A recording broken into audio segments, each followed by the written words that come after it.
Good morning, नमस्कार किसान साथियों। फिर से स्वागत है हमारे चैनल खेती बाड़ी भाई सोनू पंडित में। आपका छोटा भाई छोटा दोस्त सोनू पंडित अपने चैनल खेती बाड़ी पे आपका हृदय पूर्वक स्वागत और मोस्ट वेलकम करता है। मैं उम्मीद करता हूं और यह आशा करता हूं कि आप स्वस्थ होंगे, मस्त होंगे और वेरी इंजॉयफुल होंगे। किसान साथियों, चैनल पे हमारे आप नए हैं, चैनल को अभी तक आपने सब्सक्राइब नहीं किया है तो चैनल को आप फटाफट सब्सक्राइब करते चले। बढ़ते हैं आगे और आपसे बात करते हैं मुख्य टॉपिक और मुख्य बिंदु पे। किसान साथियों, हमारा आज का मुख्य बिंदु होने वाला है, मुख्य टॉपिक होने वाला है कि गेहूं की जब हमारी बालियां निकलती हैं या निकलने की तैयारी में है तो हम उस टाइम पे क्या करते हैं कि हमारे तमाम किसान साथियों के माइंड में यह चलता रहता है कि हम ऐसा कौन सा स्प्रे या कौन सा रासायनिक खाद का हम अपने फसलों में, गेहूं के फसल में प्रयोग करें जिससे कि हमारे गेहूं का जो फसल हो, दाना हो, वजन में हो, दाने का भराव ज्यादा से ज्यादा हो और हमारा जो गेहूं का जो लाइट है, कलर है, वो जितना से जितना हो सके ब्राइटनेस हो, यानी चमकीला हो। तो भैया उसके लिए तो हमें कुछ अलग तरह के हमें स्प्रे की जरूरत पड़ेगी। तो हमें अलग तरह की स्प्रे में हम कौन सा स्प्रे करेंगे, यह भी प्रश्न उठता है। तो भैया इसके लिए आपको मैं 3 ऐसे रासायनिक खादों का नाम बताऊंगा जो कि आपकी गेहूं की बालियां निकलते समय या निकलने के तुरंत बाद अगर आप इस तीनों स्प्रे का प्रयोग करते हैं तो यकीनन मैं आपसे बता रहा हूं, कोई बनी बनाई बातें या कोई बनावटी बातें या कोई मैं बढ़ा चढ़ा करके बातें बताने की कोशिश नहीं कर रहा हूं। यह आजमाया हुआ और एक सीजन नहीं वरन कई सीजन, कई सालों से यह हमारे तमाम ऐसे जो बड़े किसान हैं या जो अनुभव वाले किसान हैं इसका प्रयोग करते हैं और इससे जबरदस्त क्या करते हैं, लाभ उठाते हैं।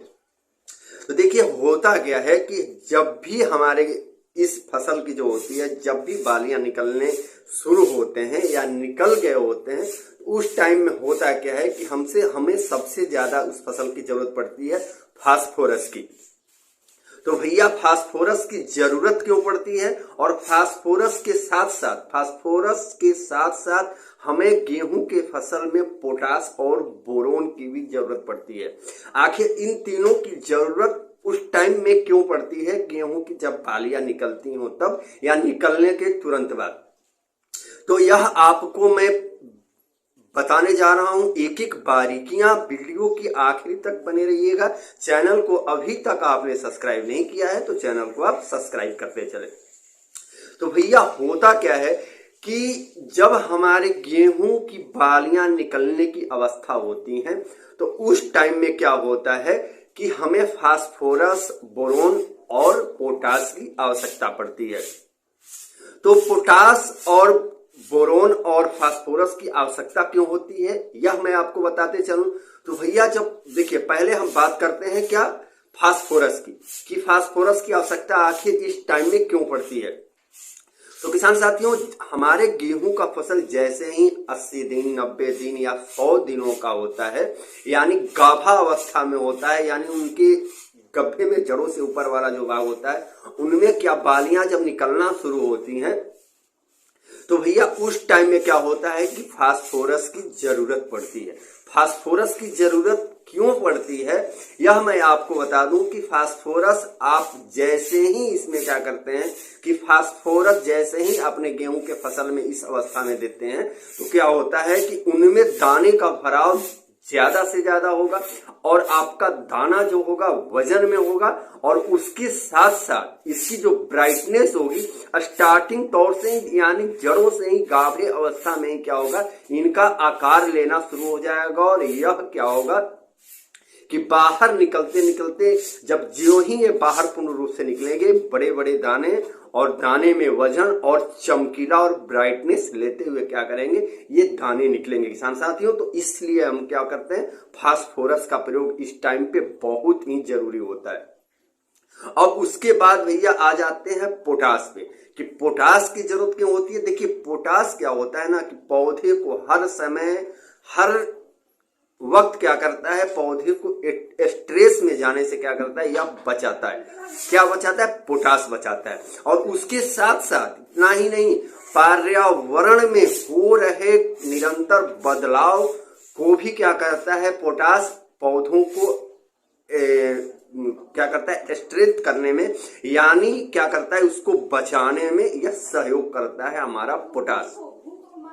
और उसके साथ साथ इतना ही नहीं, आपके खेतों के अंदर नीचे दबे हुए जितने भी हमारे पोषक तत्व हैं, या इसके पहले आपने जितने भी तमाम रासायनिक खादें आपने प्रयोग कर रखा है, वह जो दबे होते हैं उनको खींच करके आपके गेहूं के जड़ों में क्या करता है, यह देना शुरू कर देता है पोटास। इस वजह से क्या होता है कि भैया हमें पोटास की आवश्यकता पड़ती है। अब उसके बाद आ जाते हैं बोरोन कि बोरोन की आवश्यकता क्यों होती है। तो देखिए, बोरोन की आवश्यकता क्यों होती है यह आप जान ले।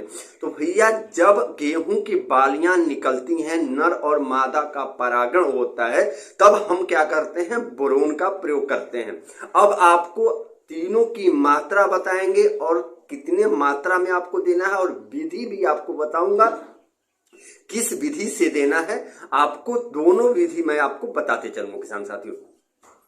और एक चीज आपको इसमें ध्यान देना है कि आपको जब भी इनका प्रयोग करें तो आप एक चीज का ध्यान रखेंगे हमेशा कि आप एनपीके जो हमारा 0052 होता है, उसमें 52% क्या होता है, फास्फोरस होता है, और 34% जो होता है पोटास होता है।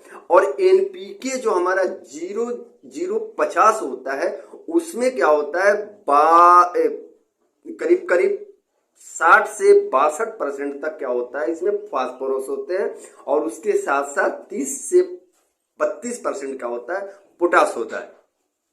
तो भैया हम क्या करेंगे कि जब भी आपको इसमें आपको फास्फोरस देना हो तो आप एनपीके 1261 ले लेते हैं, या आप ले ले जिसमें 61% क्या होता है, फास्फोरस होता है, या आप 05234 ले लें जिसमें 52% फास्फोरस होता है। लेकिन आपको एक चीज ध्यान देना है कि 05234 जो है, आपको गेहूं की बालियां बाहर आने के बाद स्प्रे करना है, और 0050 का स्प्रे जब गेहूं की बालियां कुछ अंदर हो कुछ बाहर हो, तब आपको क्या करना है, एनपीके 0050 का प्रयोग करना है। और दोनों में फास्फोरस और पोटास की मात्रा प्रचुर पाई जाती है।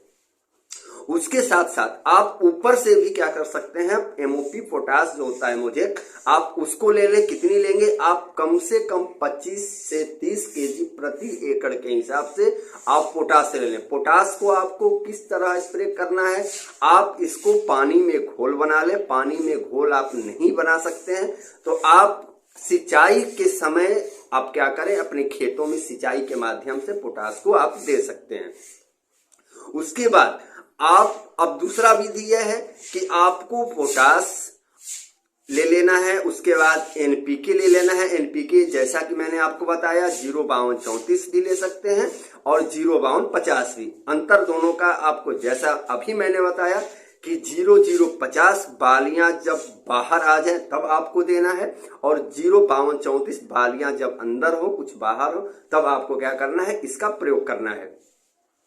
तो भैया अब आपने तो यह जान लिया, अब बोरोन को कैसे हम प्रयोग करेंगे अपने गेहूं के फसल में। तो गेहूं के फसल में बोरोन का आपको स्प्रे करना है। कितने मात्रा में करना है, आप जैसे कि आपने 100 ग्राम बोरोन ले लिया, 100 ग्राम बोरोन आपको 1 एकड़ में स्प्रे करना है, तो आप 100 लीटर से 120 लीटर पानी में इसका घोल बना लें, और घोल बनाने के बाद आप स्प्रे कर सकते हैं। और किसान साथियों, आपको मैं यह बताते चलूं कि आप इन तीनों की अगर आप प्रचुर मात्रा में अगर इसका प्रयोग अपने गेहूं की बालियां निकलते समय प्रयोग करते हैं तो यकीनन मैं आपसे बता रहा हूं कि आपको इससे बहुत ही अच्छा बेनिफिट और बहुत ही अच्छा फायदा आपको गेहूं के पैदावार में देखने को मिलेगा, और उसके उत्पादन में भी आपको जबरदस्त ग्रोथ और वृद्धि देखने को मिलेगी। आप एक बार इसका प्रयोग और एक बार ट्राई करके देखें, आप यकीनन पुनः दोबारा सीजन में आप इसका प्रयोग निश्चित ही करेंगे। किसान साथियों, तो वीडियो आपको कैसा लगा आप कमेंट में जरूर बताइएगा। हमारे वीडियो में कोई भी कंफ्यूजन होता है, कोई भी समस्या आपको आती है तो कमेंट बॉक्स में हमें कमेंट करें और आपको A to Z आपको सॉल्यूशन और उसका जवाब दिया जाएगा। चैनल पे हमारे आप नए हैं, चैनल को सब्सक्राइब नहीं किए हैं तो चैनल को आप सब्सक्राइब करते चलें। फिर मिलेंगे कल अगले वीडियो के साथ, तब तक के लिए आप मुझे इजाजत दें। खुश रहें, मस्त रहें, एंजॉय में रहें। जय हिंद, जय भारत, हरे माधव।